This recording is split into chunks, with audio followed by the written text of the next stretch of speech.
2 weeks into Russia's invasion of Ukraine, it has become apparent Russia's military is experiencing failures, both technical and strategic, that are perhaps unexpected from one of the world's largest military forces. There are multiple issues one could look at in relation to Russia's poor military performance in Ukraine to date, such as being unable to effectively counter Ukrainian drones, or failing to deliver on the kind of cyber warfare expected. But failings in 3 specific categories warrant a closer look. The first issue that became quickly apparent was the poor performance of Russia's armed forces. There has been, at times, a complete lack of logistical support for Russia's forces on the front lines, bogging down the Russian advance and at times completely stalling it. There have been numerous reports of Russian tanks and armored personnel carriers running out of fuel, leading Russian soldiers to request commandeer and steel diesel to continue progress. Russian soldiers, many of them conscripts, have been forced to forage for food, with reports of soldiers being forced to steal chickens, and special forces soldiers breaking into shops to loot food. Rations provided to Russia's troops have reportedly only been sufficient for a few days, and video has emerged claiming some rations 7 years out of date. Russia had a significant amount of time to prepare its invasion and move logistical support into place, with months of open buildup.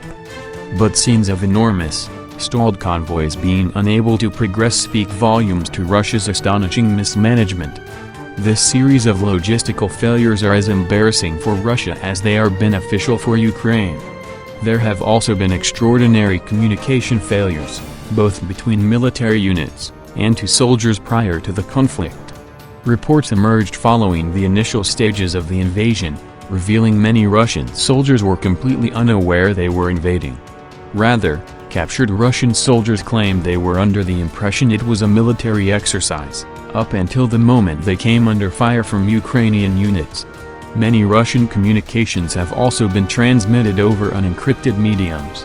Russian bombers transmitting over open high-frequency radio have had their conversations listened in on by amateur radio enthusiasts. Even communication between Russian units on the ground are being transmitted in the open, leading to easy interception by Ukraine.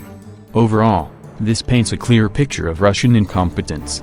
To top it all off, the lack of morale, with many Russian soldiers surrendering or abandoning vehicles and equipment, has only exacerbated the effects of Russia's poor military performance. One of Russia's most significant failures, and potentially the most damaging to its campaign, has been its inability to achieve air superiority. In military terms, this refers to a state having a sufficient degree of dominance to conduct aerial operations, such as close air support or air strikes, without significant interference from opposing forces and air defense systems.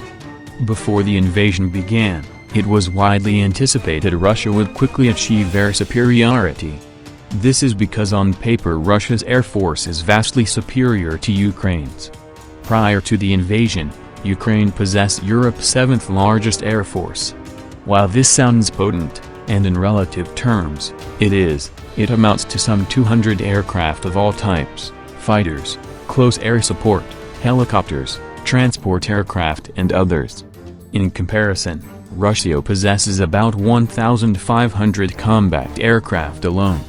The backbone of Ukraine's air force are older Soviet-era fighters, namely 50 MiG-29s and 32 Su-27s.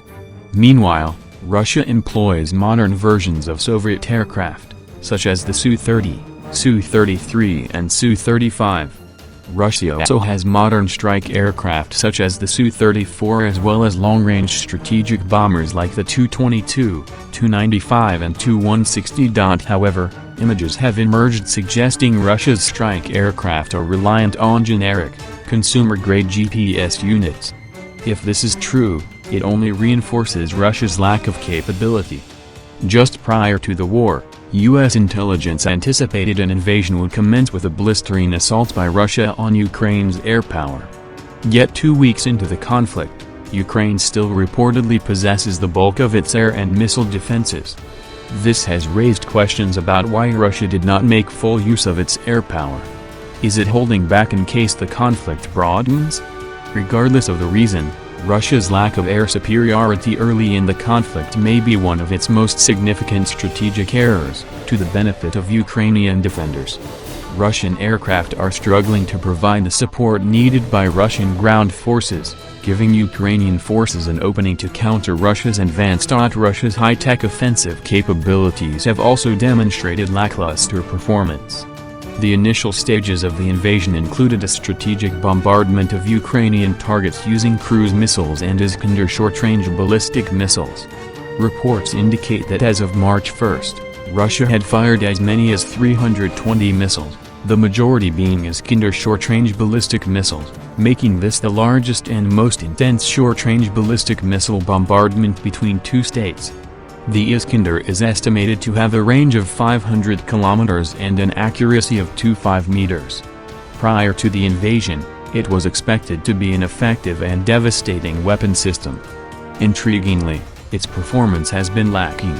For example, Iskanders were used to attack Ukrainian air bases, to destroy runways and prevent Ukraine's air force from operating effectively. But as can be seen below, the previously vaunted accuracy of the Iskander appears far less impressive than what was anticipated. As the conflict has progressed, Russia has made more frequent use of lower-tech weapons systems, such as unguided dumb bombs and cluster munitions. This might indicate Russia has either expended its limited number of high-tech weaponry, or is holding back reserves in case the conflict escalates. The Ukrainian Air Force remains in the fight, despite all odds. Russia will no doubt learn from its issues and attempt to correct. Unfortunately, it does still have the advantage with numbers, in terms of both troops and equipment. However, it's likely the conflict can't be sustained for long on Russia's part, particularly with the impact sanctions are having on the Russian economy. For Ukraine, the delays caused by Russia's errors may well lead to better outcomes.